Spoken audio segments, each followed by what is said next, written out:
Hola chicos, ¿cómo están? Bueno, nosotros esta semana vamos a trabajar en ciencias naturales con la materia.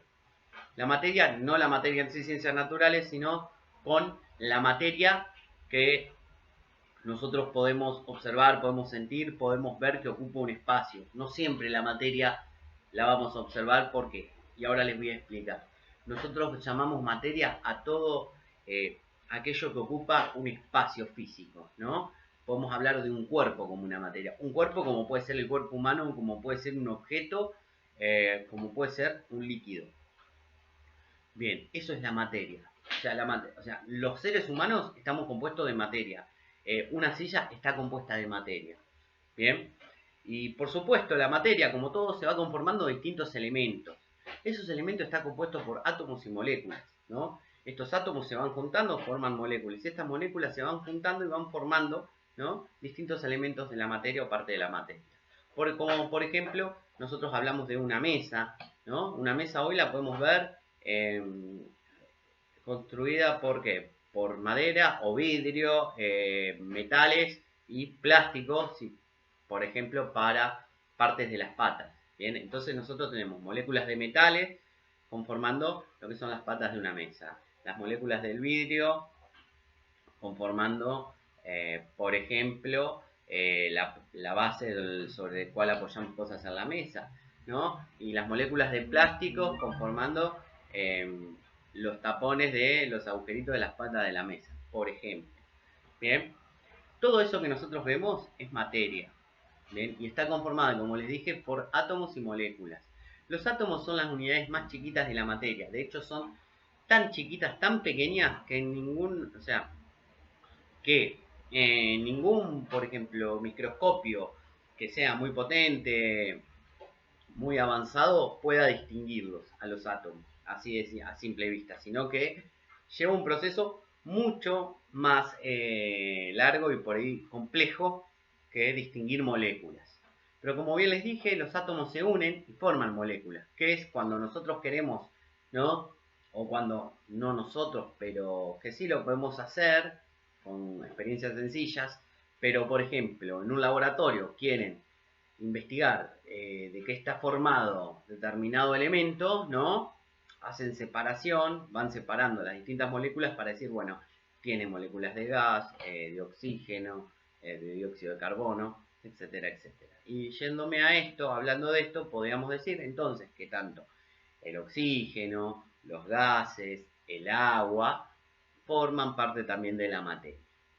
Bien, la materia en sí entonces pasa por tres estados: sólido, líquido y gaseoso.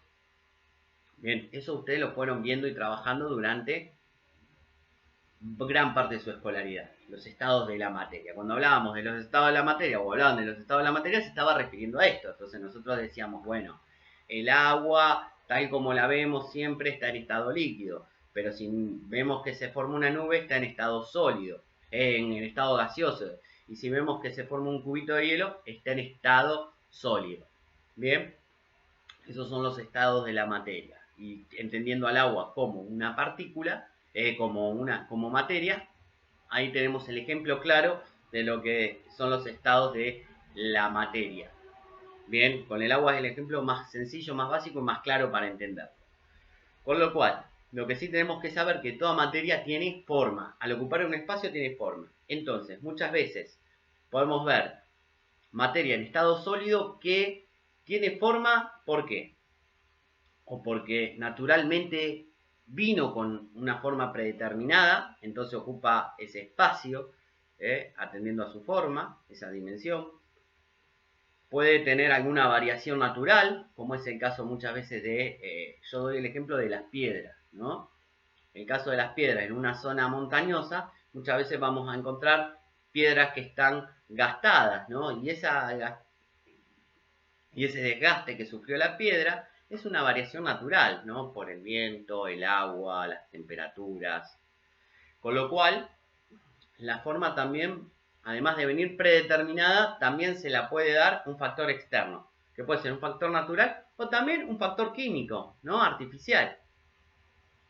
Como por ejemplo es el caso de electrodomésticos, elementos que nosotros usamos. una silla, una mesa. Hablamos de materia que tienen una forma que nosotros mismos le damos, ¿no? De acuerdo a nuestra comodidad, al espacio donde tiene que entrar. O sea, puede pasar miles de motivos. Entonces, sabemos que la forma, entonces la materia tiene una forma y ocupa un espacio. Bien, si está en estado sólido, esta forma la va a tener de forma natural o artificial.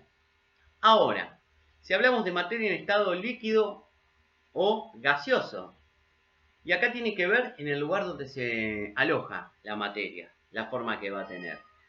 Vamos a un caso clarito. El agua y los desodorantes. Los desodorantes están compuestos por gas, ¿no? Bueno, la forma que va a tomar el gas va a ser de acuerdo al pomo en el cual va a ser colocado para después usarlo.